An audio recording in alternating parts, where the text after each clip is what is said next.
monde réel, sur la réalité des choses que nous apprenons de mieux en mieux, voilà, grâce aux sciences expérimentales.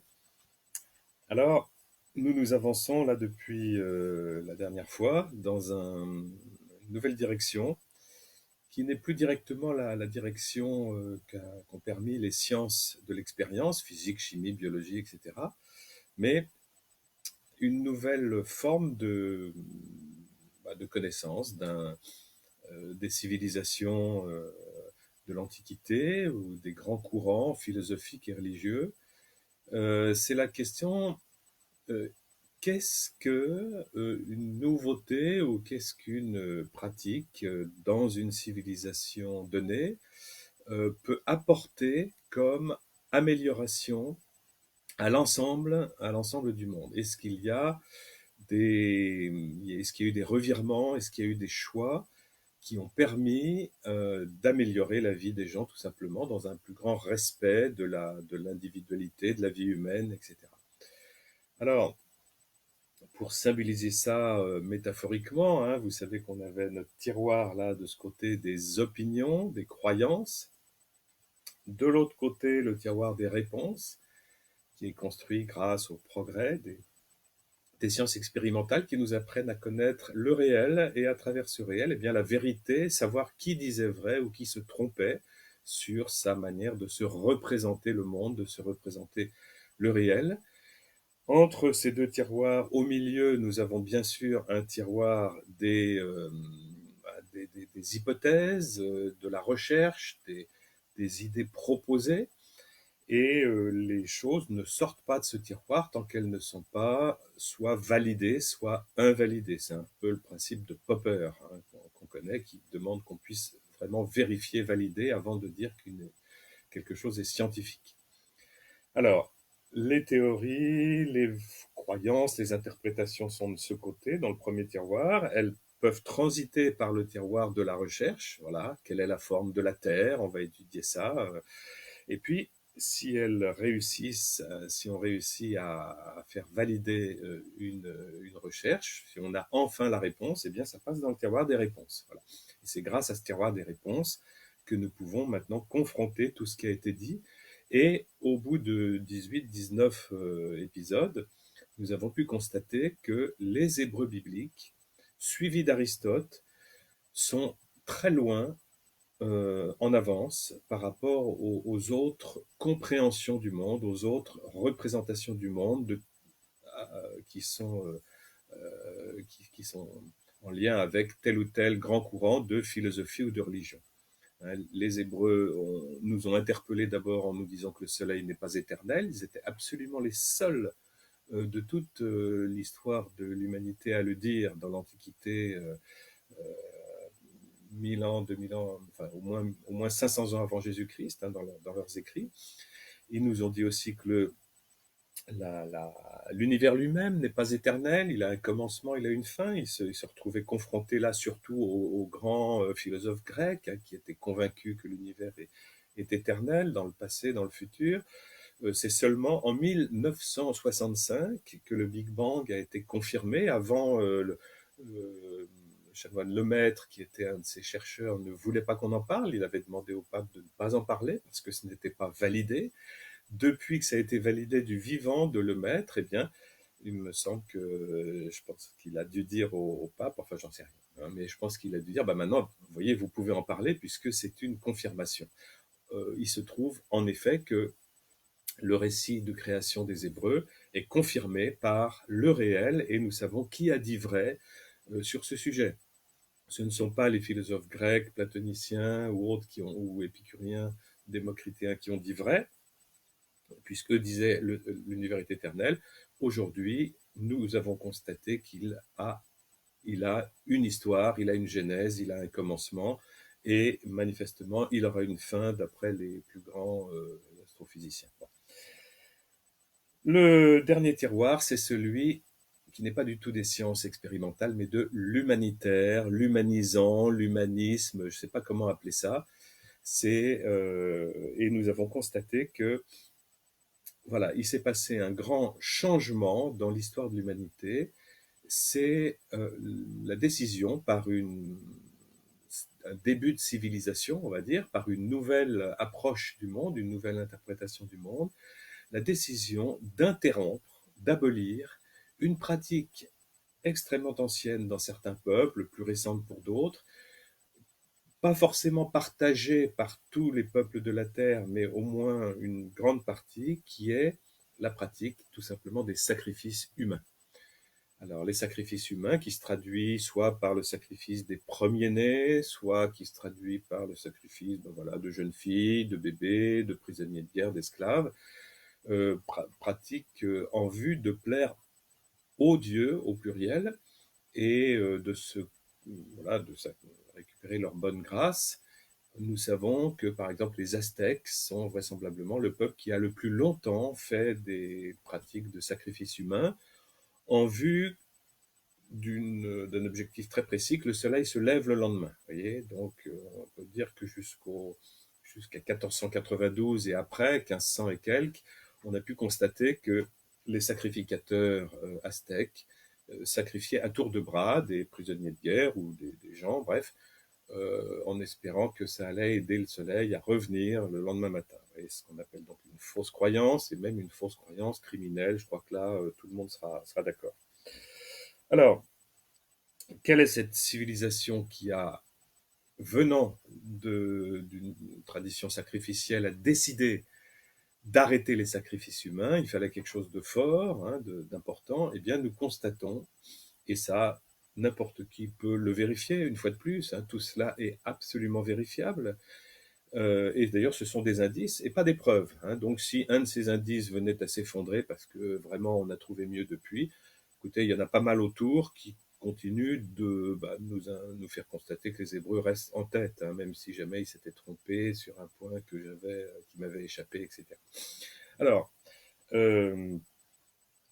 donc les sacrifices humains, nous pouvons retracer l'histoire de cette abolition qui mériterait d'être enseignée, je crois, à tous les enfants, parce que dès l'âge, j'ai un ami qui me demandait à partir de quel âge je parlais des sacrifices humains aux petits-enfants, parce que ça aurait pu les traumatiser, peut-être, il avait raison, c'est une bonne question. Et je lui ai répondu, c'est pas moi qui en parle. Je ne parle personnellement pas des sacrifices humains. Je leur pose des questions, et ce sont eux qui me parlent des sacrifices humains. Ils sont tous au courant, grâce à des films, grâce à des choses à l'école, des bouquins, etc. Les enfants, disons, à partir il m'est arrivé d'intervenir en CE2, CM1, CM2, 6e, 5e, etc. Ils savent tous que les civilisations de l'Antiquité pratiquaient les cadeaux, les offrandes, les sacrifices d'animaux et les sacrifices humains. Vous voyez, donc, il n'y a pas de traumatisme. Pour eux, c'est un concept, voilà, comme on voit dans les aventures. Mais ça les intéresse de savoir qui a arrêté ça en premier, parce que malgré tout, c'est quand même peut-être pas mal, et c'est peut-être grâce à cette civilisation ou ce courant philosophique ou religieux qui a arrêté en premier que nous-mêmes ne sommes épargnés des sacrifices humains aujourd'hui. Ça pourrait continuer, ça aurait pu, surtout que c'est une fausse croyance qui a l'air de fonctionner. Hein. Vous êtes aztèque, vous pratiquez les sacrifices humains en faisant une prière au soleil, et s'il te plaît, demain, lève-toi, bien, le soleil, entre guillemets, se lève le lendemain, donc ça marche. Et il est très difficile, encore une fois, d'arrêter quelque chose qui a l'air de bien marcher. Alors, Abraham comprend, lors d'un épisode qu'on a raconté la dernière fois, comment le nouveau Dieu qu'il a rencontré, qu'il l'a incité, qui a réussi à le convaincre de quitter le confort justement de ses croyances ancestrales, de sa famille, de sa patrie, la Chaldée, la ville de Our, civilisation de l'écriture, civilisation florissante, mais sacrificielle, sacrifice violent, sacrifice humain des premiers-nés. Abraham n'est pas très étonné quand il croit comprendre que le nouveau Dieu qu'il a rencontré lui dit de monter sur la montagne avec son fils. Il est à peu près certain, d'après les codes, montagne, fils, couteau, etc., et qu'il va être question d'arriver au planning, à l'heure où il est temps de sacrifier l'enfant si on veut porter chance au reste de la famille. Donc, il va le faire, mais heureusement, il ne le fait pas. L'histoire nous raconte que Dieu arrive à le convaincre de ne pas le faire, et même pour ça, on envoie un ange Alors, je n'ai pas de petite animation audiovisuelle cette fois-ci, mais on va essayer de voir ça de cette manière. Vous voyez, dans le tome Le mystère du soleil froid, alors à cette page-là, on voit une reproduction du tableau. Oh là là, je suis pas très doué pour montrer ça. Du tableau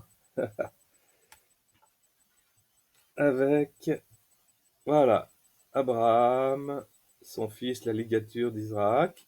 Et si vous tournez la page, pof, à toute vitesse, vous voyez, ce sont les mêmes, mais la situation a changé. Il y a un ange qui retient le bras d'Abraham, qui laisse tomber son couteau. Je vous le remontre, vous pourrez le faire chez vous.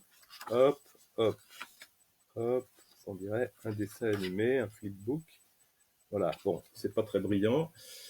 Vous obtenez la même chose avec le même tome en anglais pour ceux qui voudraient profiter du confinement pour apprendre l'anglais avec les enfants. C'est pas moi qui l'ai traduit, je vous rassure, c'est une vraie professionnelle américaine, McKinley. Alors, et je la remercie au passage.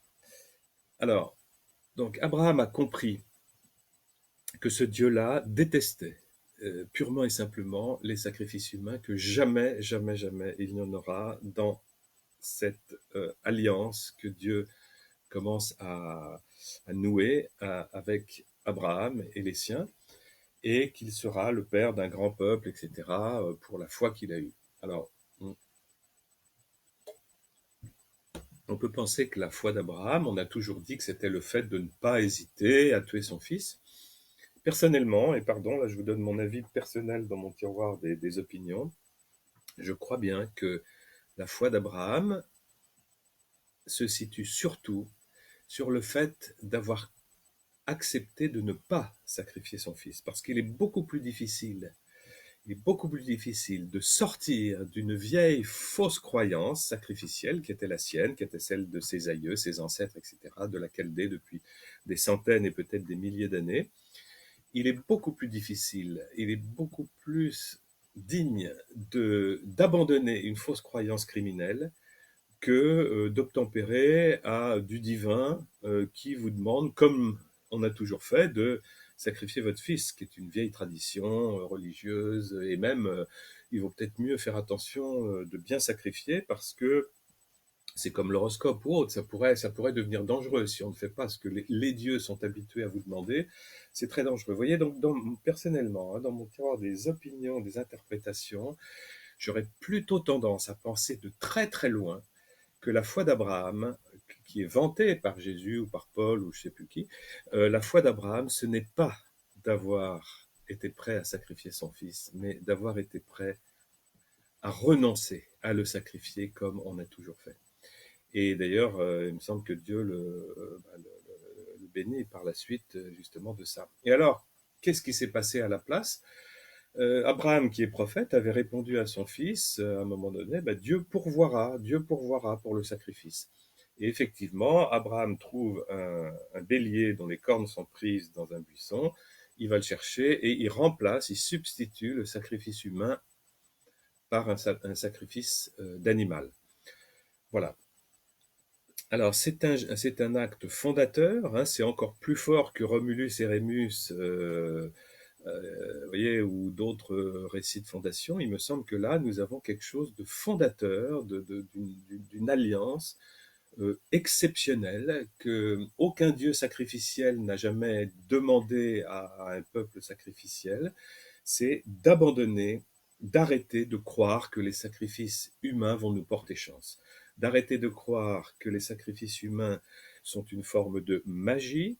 La définition de la magie, c'est de croire, d'espérer obtenir un changement dans la divinité à cause d'un acte qu'il a demandé de faire, un acte magique justement, qui va modifier les souhaits, les intentions de la divinité en notre faveur.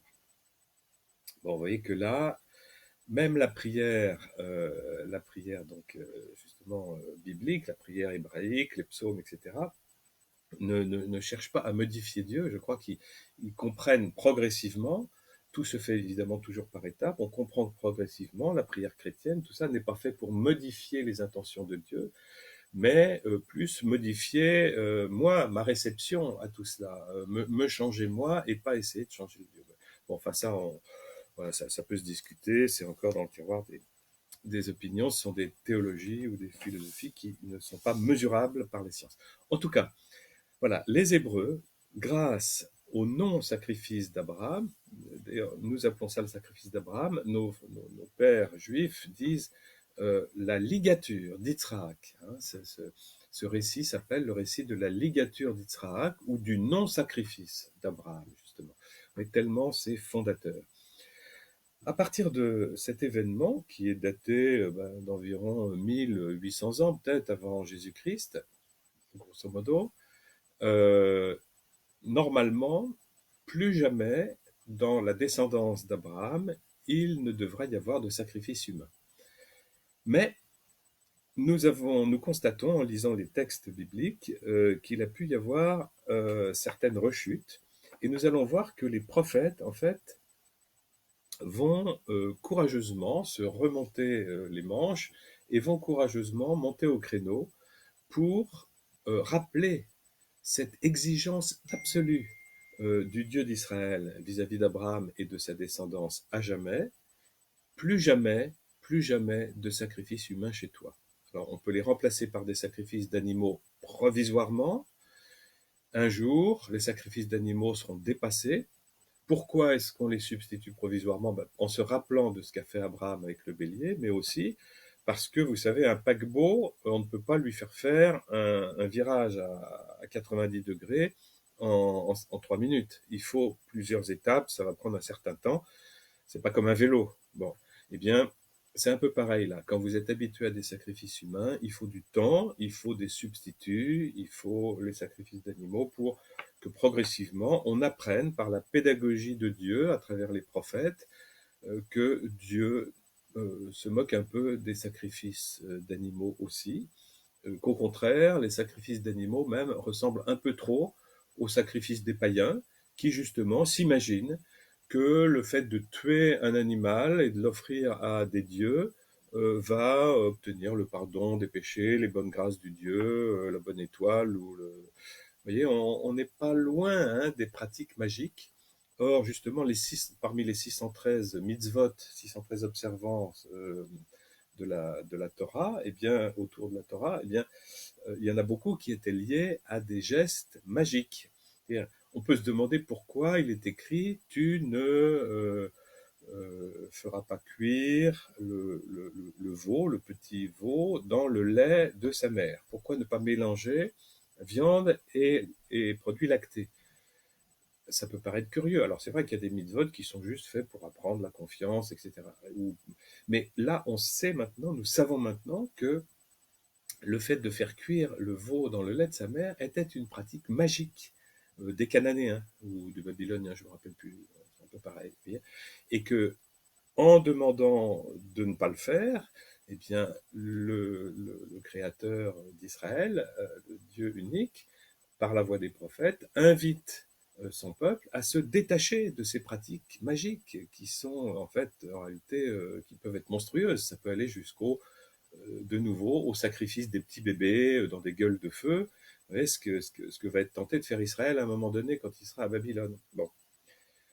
Alors justement, avec l'exil à Babylone, il y a eu un retour des sacrifices humains, et on va voir les prophètes qui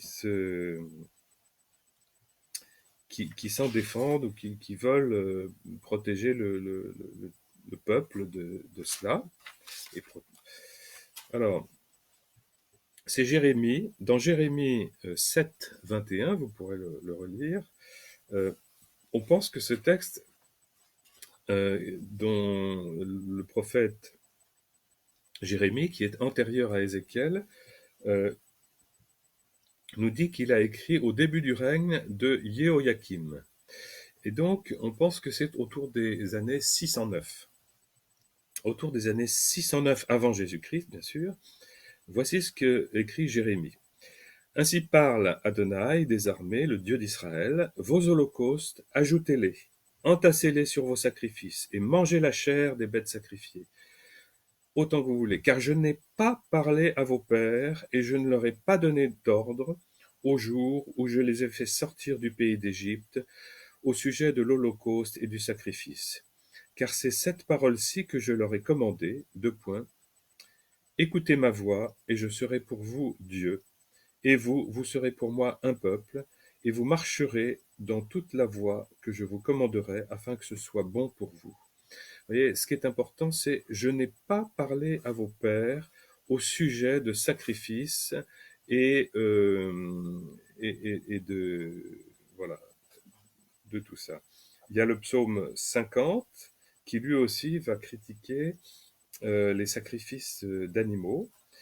Écoutez mon peuple, je parlerai. Israël, je vais témoigner contre toi. Dieu, ton Dieu, c'est moi. Ce n'est pas à cause de tes sacrifices que je te blâme. Tes offrandes sont devant moi constamment. Je ne vais pas prendre de ta maison un jeune taureau, ni de tes parcs des boucs. Car à moi tout animal sauvage de la forêt, les animaux dans les montagnes par milliers. Je connais tout oiseau des montagnes, et ceux qui se meut dans le champ est avec moi. Si j'avais faim, je ne te le dirais pas, car à moi le monde et ce qui le remplit. Est-ce que je vais manger la chair des taureaux et le sang des boucs vais-je le boire? Offre en sacrifice à Dieu une action de grâce et accomplis tes vœux au Très-Haut. Crie vers moi, au jour de l'angoisse, je te délivrerai. Bon, vous voyez, ça c'est contre les sacrifices d'animaux. Donc à la fois, on a eu, s'il y avait un retour des sacrifices humains, eh bien, les prophètes, Jérémie, Ézéchiel, Isaïe 2, venaient tonner contre le peuple en disant, vous êtes fous, faut arrêter ça. Et par la suite, très vite, ce sont les sacrifices d'animaux qui, eux-mêmes sont critiqués. Alors là, il revient avec Ézéchiel à des sacrifices humains éventuels. Dans Ézéchiel 20, alors tout à l'heure c'était 21, vous voyez, donc un peu plus tôt, avant de critiquer les sacrifices d'animaux, il va carrément critiquer les sacrifices humains qui ont tendance à revenir. Ézéchiel 20, 31, en apportant vos offrandes, en faisant passer vos fils par le feu, sacrifice humain, vous vous souillez avec toutes vos boules de M. Les boules de M, des boules donc de fange, hein, de choses dégoûtantes, eh bien, c'est comme ça que Ézéchiel appelle les idoles qui sont les idoles des païens ou qui sont les idoles parfois des Hébreux quand ils les copient, des idoles à qui on offre de boules de M parce qu'on les fait en terre glaise et en différents matériaux, mais de toute façon, pour le prophète, pardon, je vais dire le mot technique, mais c'est de la merde.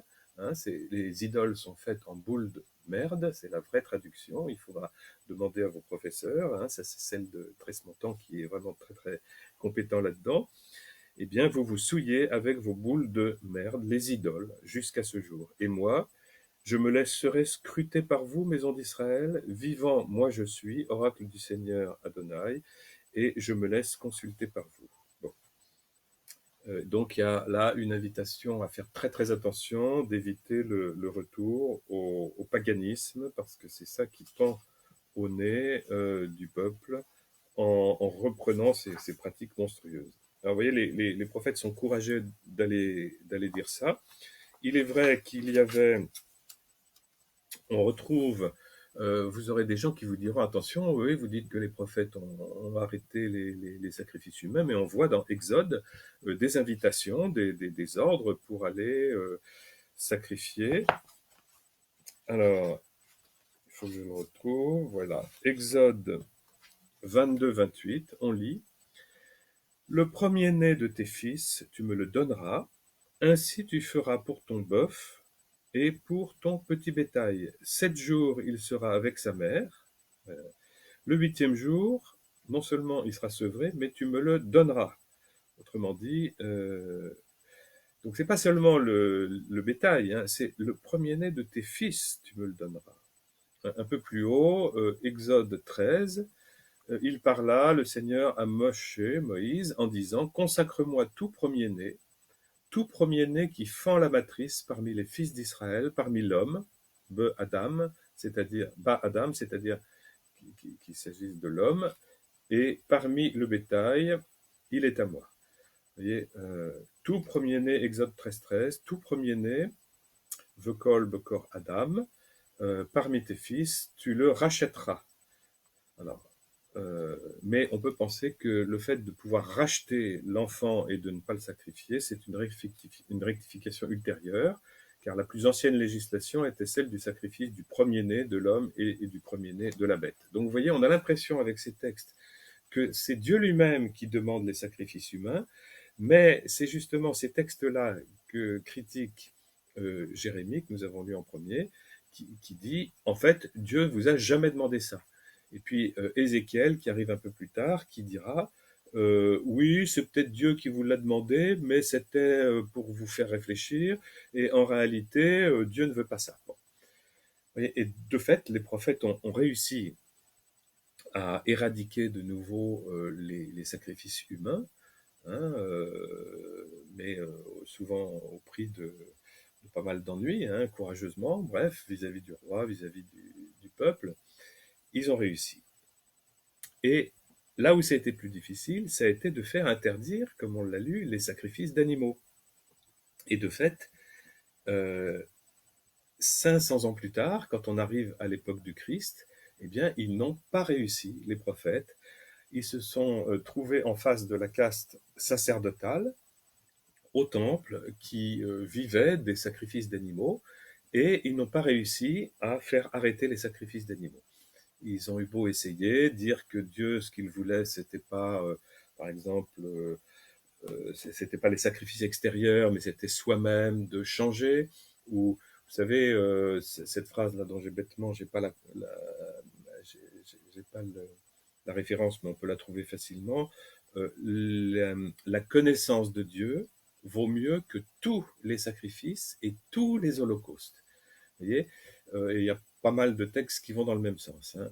La connaissance de Dieu, c'est ça qui est demandé, ou c'est un esprit brisé, des choses comme ça, c'est-à-dire une vraie contrition, un vrai désir de changement. C'est pas la peine d'aller euh, tuer une chèvre. Ce qui compte, c'est de décider d'arrêter, d'esclavagiser le voisin, etc., etc.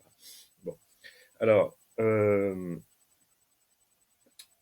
Pour ma part, je vais encore vous parler d'une opinion personnelle dans le tiroir des opinions.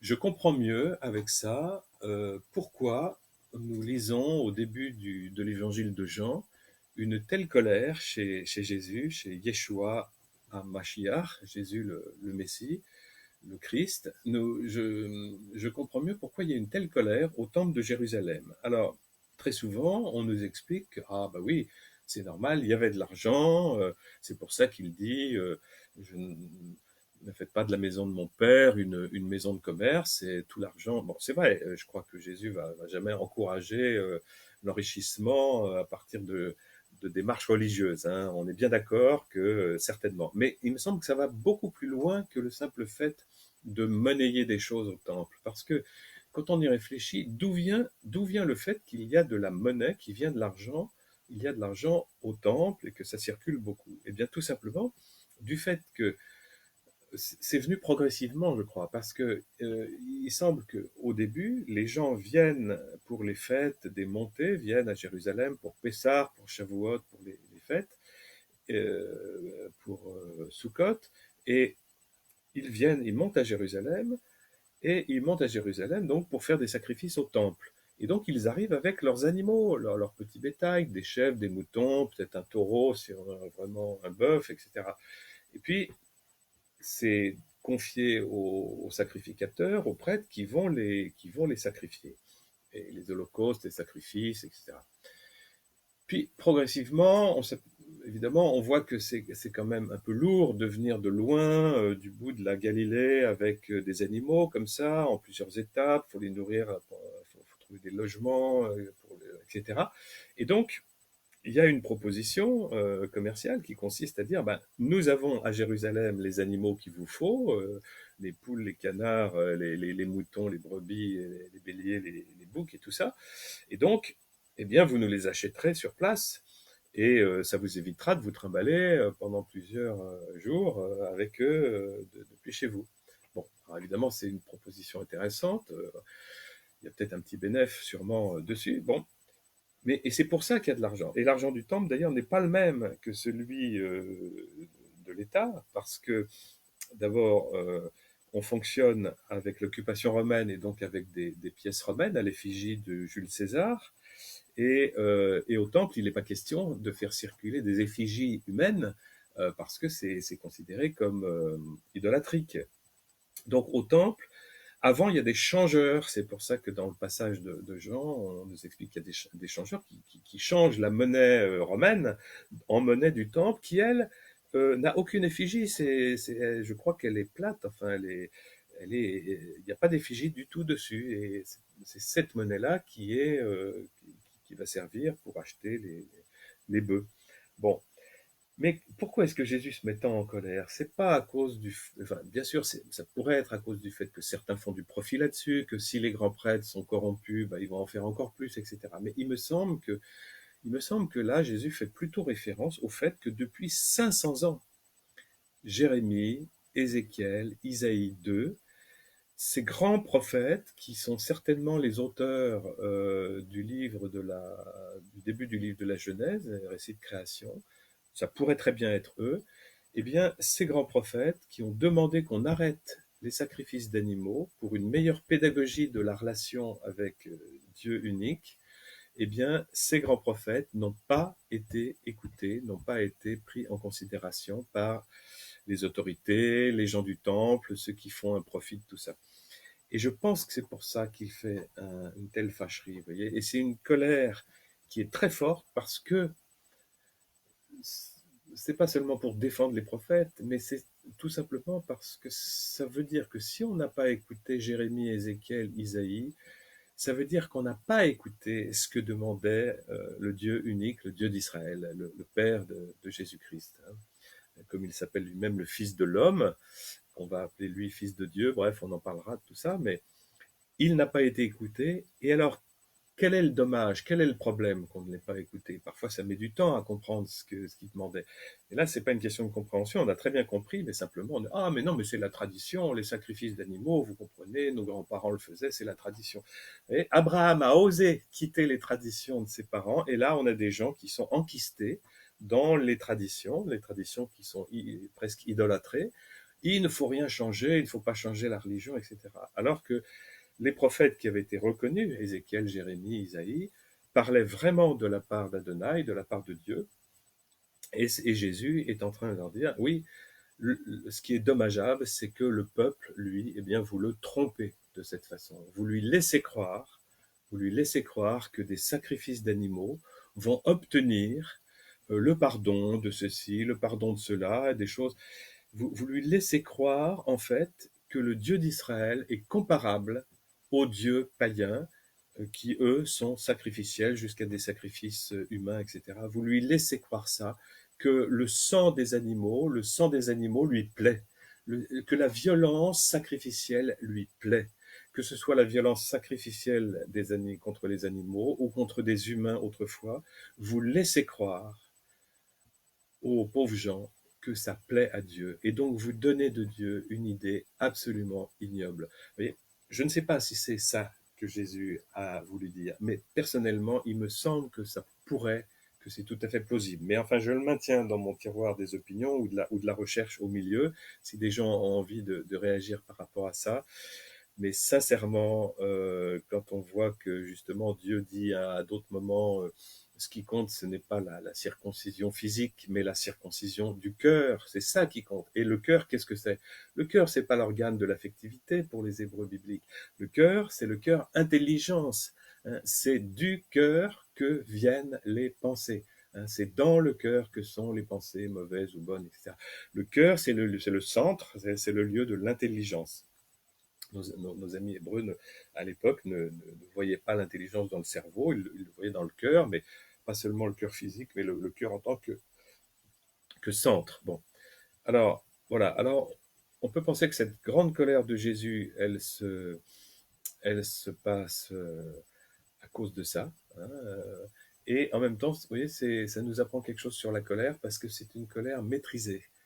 une colère maîtrisée, ça nous montre une chose qu'on pourra développer par la suite par rapport à la structure de notre cerveau, de nos pulsions, des programmations animales, de notre animalité que Adam a été invité à nommer. Bref, on s'aperçoit, donc on y reviendra, mais que Jésus, Yeshua, se met vraiment très en colère. Il fabrique un fouet avec des cordes, il chasse les brebis et les boucs. Il dispersa la monnaie des changeurs dont on a parlé. Euh, voilà, il les chassa tous du temple, et les brebis et les boucs. Et aux vendeurs de colombes, il dit, enlevez cela d'ici. Et vous voyez, je trouve ça très, très, très intéressant. Ça. Il y a beaucoup de choses à dire à partir de là. Pour ma part, quand je me laisse emporter par une colère, une pulsion de colère, c'est très difficile de faire retomber la sauce. Hein. On est peut-être tous un peu pareils.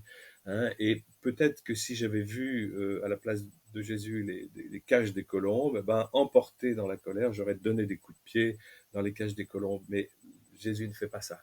Hein. Il ne donne pas des coups de pied. L'évangéliste Jean, qui était sans doute sur place, certainement, témoin de cette, a été sans doute frappé du fait que voilà, il les chasse tous du temple avec le fouet, le bourg, les bœufs, tout ça. Mais les vendeurs de colombes, il leur dit enlevez cela d'ici. Bon, ça en dit long sur voilà sur finalement ce que nous pouvons faire nous-mêmes pour gérer une pulsion de colère. La pulsion en tant que telle, on va voir si elle est bonne, mauvaise, ou ni l'une ni l'autre, elle est ni bonne ni mauvaise, mais c'est ce que je vais en faire qui va se tourner vers la création ou vers la destruction.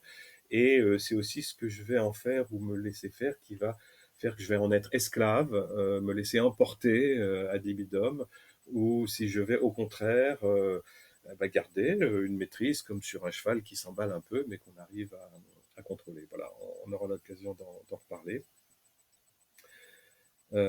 Bon, alors les prophètes, voilà, les prophètes comme Isaïe, Jérémie, les prophètes autour des années qui précèdent l'exil et de l'exil à Babylone ont été des grands prophètes très reconnus.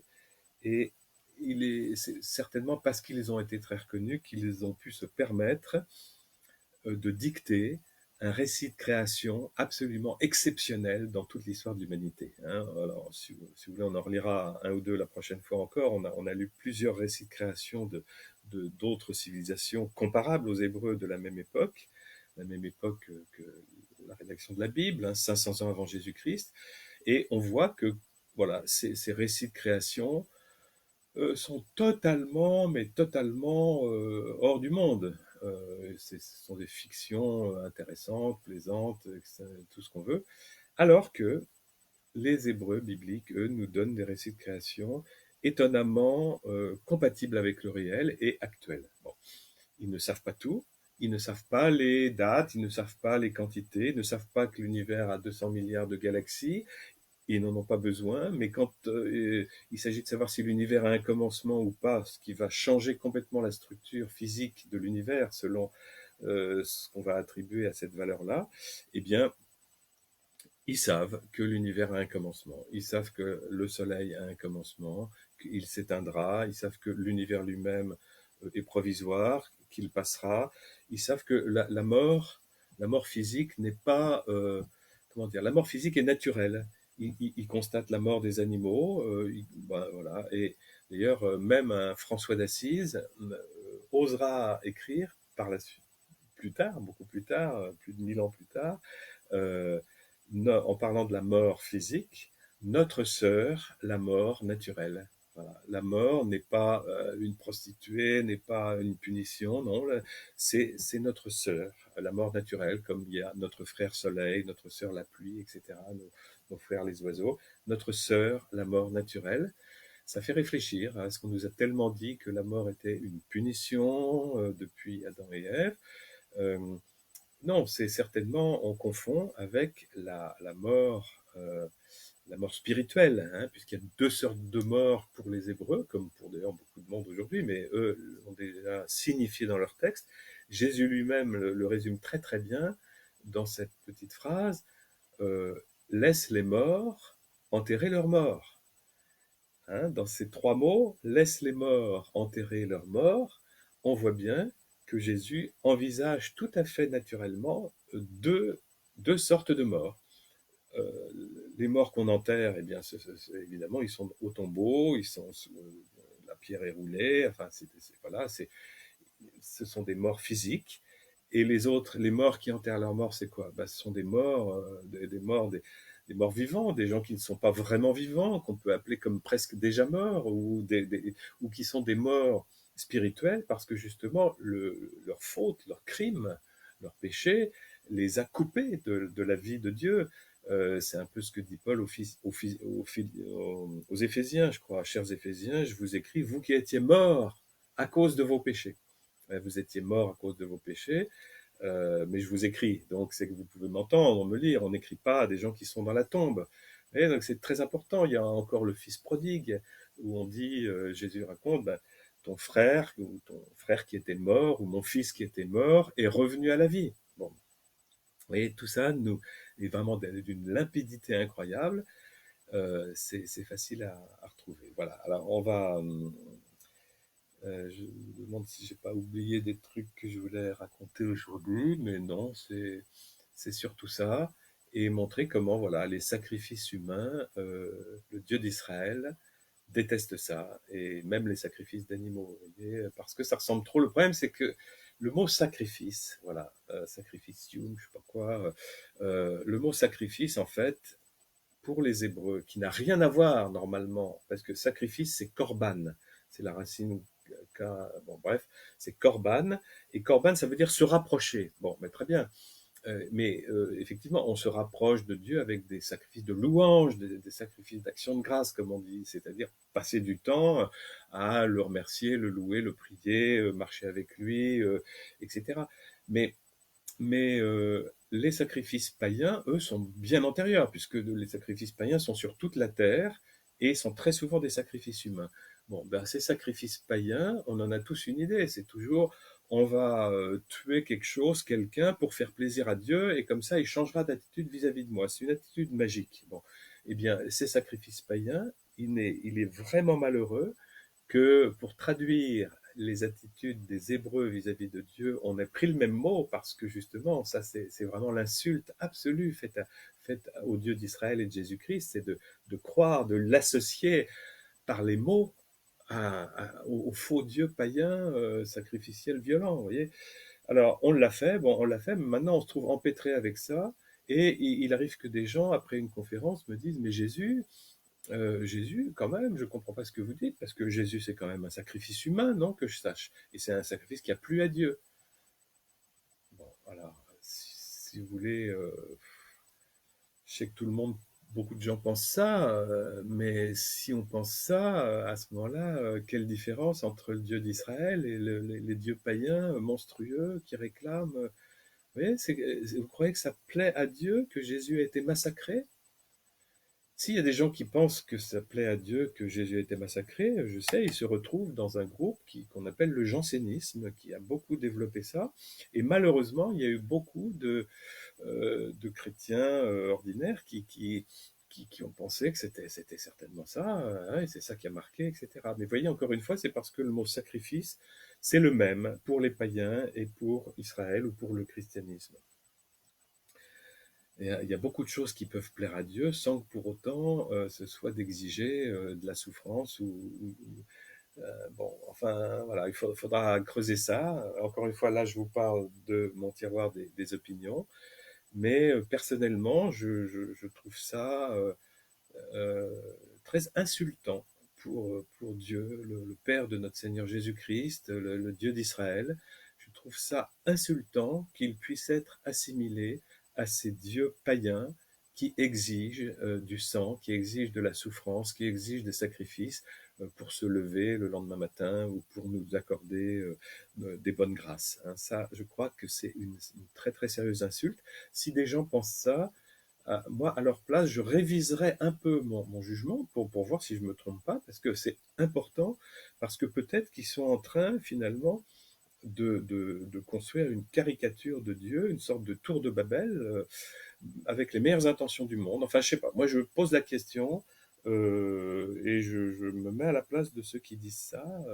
Je serais inquiet pour eux. Oui, je serais vraiment inquiet pour eux le jour où ils vont se trouver face au Dieu de Jésus-Christ, au Dieu d'Israël, qui a passé son temps à essayer par les prophètes de faire arrêter toute forme sacrificielle extérieure. Hein. Ce que Jésus a fait, c'est le don de sa vie. Oui, c'est le don de sa vie. Ma vie, nul ne la prend, mais c'est moi qui la donne.